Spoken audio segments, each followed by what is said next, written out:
Hey, good morning, everybody. Welcome to another Daily Market. It is September 4th. We got a bit of economic news to jump over today, so we're going to jump right into it. We'll start off with the ADP employment numbers. So, last reporting back in July, we had 212,000 people, 212,000 new jobs created in the private sector.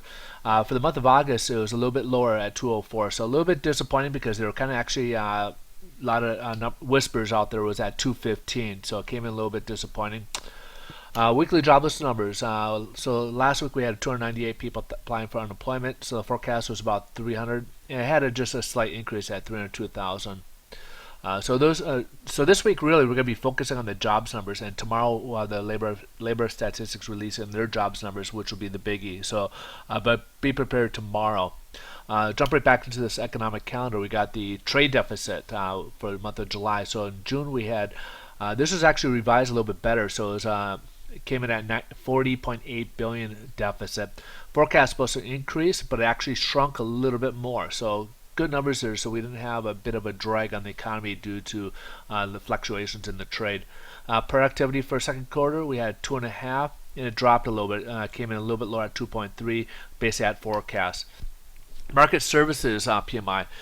This is in the services industry, and this is important primarily because this makes up 80% of the jobs here in the U.S. So anything above 50 is considered expansion. So we had a 59.5 back in July, and it jumped up to 60.8. So good numbers there.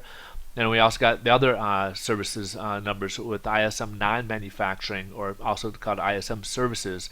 So 58.7 back in July. It was supposed to come down to 57.2 and actually went up to 59.6%. So the service industry came in with stronger than expected numbers there. ADP had a slight disappointment. Weekly jobs numbers kind of crept up a little bit. Productivity, came in at forecast, but slightly lower than the last reporting. So that's obviously not as good. But overall, kind of mixed bag of news here. But nothing out of the like huge differences. Stock market's up primarily because they kind of are offsetting it because they're not too far off.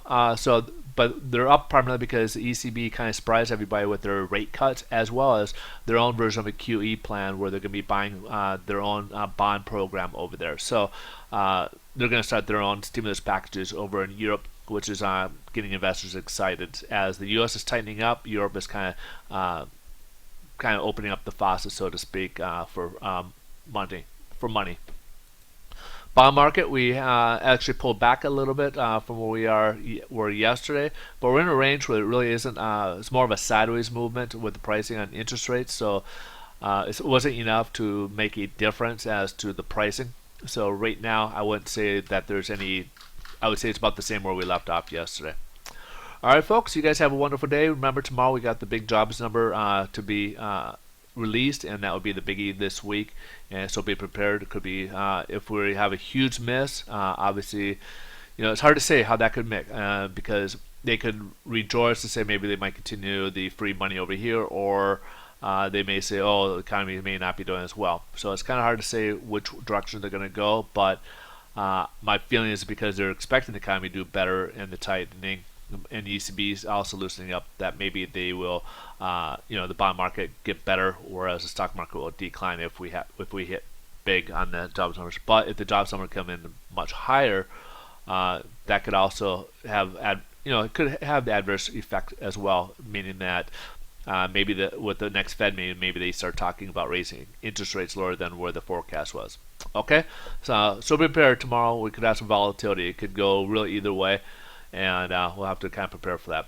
All right, have a wonderful day. Thanks for watching, and we'll look forward to see you guys tomorrow.